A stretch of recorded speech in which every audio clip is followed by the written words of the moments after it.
নমস্কার।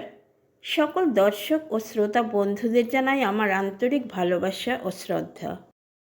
মায়ের বাসের সুবিধের জন্য স্বামী শারদানন্দ জয়রামবাটিতেও একটি নতুন বাড়ি করে দিয়েছিলেন।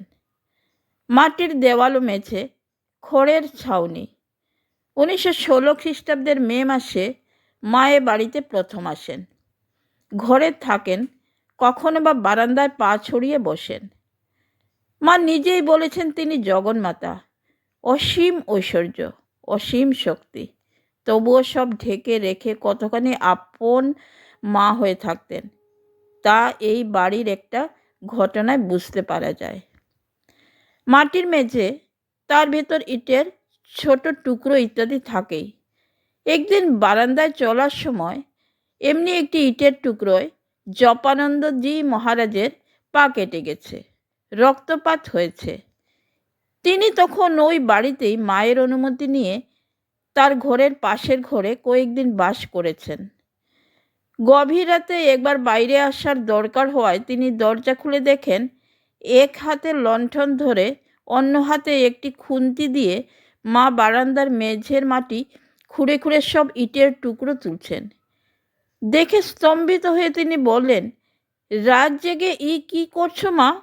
মা বললেন, বাবা, ইটের টুকরো তোমার পা কেটে গেল, আবার হয়তো কোনো ছেলের পা কেটে যাবে, এই ভেবে ঘুম আসছিল না, তাই এগুলো তুলে ফেলছি। এ ভালোবাসার কি কোনো সীমা আছে? আমরা নিজ মায়ের কাছে যে ভালোবাসা পাই তা জগন্মাতার এই ভালোবাসার অংশ মাত্র। সারা বিশ্বে যত মা আছে, দেবতা মা, মানুষ মা, পশু পক্ষী, কীট পতঙ্গ মা, সেসব মায়ের ভালোবাসা যোগ করলে যা হয় তাই ভালোবাসার সাগরই সারদা মায়ের রূপ ধরে এসেছিল। এ ভালোবাসা, এ করুণা সত্যি জাতির, সমাজ প্রভৃতির সীমা ছাড়িয়ে যেত। মা নিজেই বলেছেন, মুসলমান ডাকাত আমজাদ আর ব্রহ্মাজ্ঞ পুরুষ স্বামী শারদানন্দ তার কাছে দুই সমান। গিরিশচন্দ্র ঘোষের চরিত্র যৌবনে ভালো ছিল না। ঠাকুরের কৃপা পাওয়ার আগেই মা তাকে কৃপা করেছেন। স্বপ্নে দেখা দিয়ে প্রসাদ খাইয়ে তাকে বাঁচিয়েছিলেন। এর বহু বছর পর জয়রামবাটি এসে মায়ের মুখ প্রথম দেখে গিরিশবাবু চমকে উঠেছিলেন। ইনিই সেই কৃপাময়ী।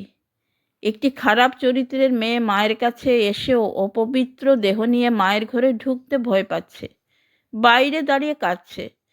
মা বাইরে এসে তার গলা জড়িয়ে ধরে ভেতরে নিয়ে গেলেন, দীক্ষাও দিলেন। মা তো বলতেনই, ছেলে যদি ধুলোকাদা মেখে আসে আমাকে তো তা ধুয়ে মুছে তাকে কোলে নিতে হবে। পল্লীগ্রামে তখন জাতি বিচার প্রবল। মা সেখানেই মুসলমানের এঁটো পরিষ্কার করেছেন, বাগদির ছেলেকে দীক্ষা দিয়েছেন। কলকাতায় এলে ভক্তদের দুঃখের কাহিনী বলা আর ফুরোয় না। মায়ের খেতে দেরি হয়, এ নিয়ে অনুযোগ করায় মা প্রথমে বলেন, দুঃখের কথা বলে মন হালকা করে বাবা, অসুবিধা হলেও শুনতে হবে বই কি। শেষে বলেন, তুমি তো মা নও, ছেলে কি জিনিস তুমি কি বুঝবে? জয়রামবাটিতে একটি দাতব্য চিকিৎসালয় ছিল। যুদ্ধ বেঁধেছে, স্পিরিট পাওয়া কষ্টসাধ্য। মায়ের পায়ে বাত, স্পিরিট দিলে খুব আরাম হয়, তাই তাকে কিছু দেওয়া হয়েছে। 2-4 বার লাগাবার পর মা ফেরত দিয়ে বললেন, বাবা, এ জিনিস গরিবদের জন্য কষ্টে জোগাড় করা, এ ব্যবহার করতে আমার কষ্ট হয়, আমার রসুন সর্ষের তেলেই চলবে। মা ঠাকুরের মতো কোনো বিশেষ সাধনা করেননি, তবু কেবল দেহ মন পবিত্র রেখে খুব জপ ধ্যান করে আর সংসারের কর্তব্য যখন যেটি এসেছে অক্লান্তভাবে মনে প্রাণে তখন সেটি করেই তিনি ঠাকুরের মতো খুব উঁচু অবস্থা লাভ করেছিলেন। ভগবানের চিন্তায় তাকে ঠাকুরেরই মতো স্থির হয়ে যেতে অনেকেই দেখেছে। ঠাকুরের সঙ্গে এক হয়ে গিয়েছিলেন তিনি। নিজেই বলেছেন, ঠাকুরও আমাকে অভেদভাবে দেখবে। 1920 খ্রিস্টাব্দের 21 জুলাই রাত্রি 1:30টার সময় মা স্থূলদেহ ত্যাগ করেন। পরদিন বেলুর মঠে নিয়ে গিয়ে গঙ্গা তীরে তার পুতদেহ শেষকৃত্য করা হয়। ঠিক সেখানেই 1921 খ্রিস্টাব্দে মায়ের শরতের চেষ্টাতে মায়ের মন্দির হয়েছে। বাগবাজারে শ্রী শ্রী মায়ের বাটিতে মা যে ঘরে থাকতেন সেই ঘরেই দেহত্যাগ করেন। মা সে ঘরে যেভাবে ছিলেন সেখানে তার ব্যবহৃত পালঙ্কের উপরই তার প্রতিকৃতি রেখে ঠিক সেভাবেই তার সেবার ব্যবস্থা তার শরতই করে গেছেন। জয়রামবাটিতে মায়ের জন্মস্থানের ওপরও 1923 খ্রিস্টাব্দে তিনি মন্দির গড়ে সেখানে মাকে বসিয়ে গেছেন। ভারতীয় নারীত্বের আদর্শ মাতৃত্ব। এদেশে মা কথাটির সঙ্গেই পবিত্রতা ও সতীত্ব জড়িয়ে আছে। ঠাকুর ভগবানকে প্রথম মা বলে আরাধনা করে একজন স্ত্রীলোককে ভৈরবী ব্রাহ্মণীকে সাধনার প্রথম গুরু করে এবং শ্রী শ্রী মাকে ঈশ্বরী জ্ঞানে পুজো করে ভারতীয় নারীত্বের এই আদর্শকে এত সম্মান দেখিয়ে এত উঁচুতে তুলে দিয়ে গেছেন। আর শ্রী শ্রী মাকে রেখে গেছেন সেই আদর্শের সর্বোচ্চ শিখরে বসিয়ে। আমার ছোট্ট মায়েরা, মায়ের আদর্শে তোমরা জীবন গঠনের চেষ্টা করো। শরীর ছেড়ে গেলে কি হবে? মা তো এখনও রয়েছেন। তিনিই তোমাদের সাহায্য করবেন, শক্তি দেবেন। মায়ের মতো ভগবানকে খুব ডাকবে, পবিত্র থাকবে, কুড়েমি কখনো করবে না, শিক্ষিতা হবে। তাহলে তোমাদের তো বটেই, দেশেরও পরম কল্যাণ।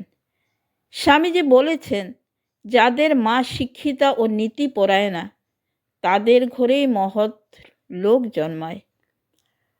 মায়েরা উন্নত হলে তবেই তাদের সন্তানদের মহৎ কীর্তি দেশের মুখ উজ্জ্বল করতে পারবে।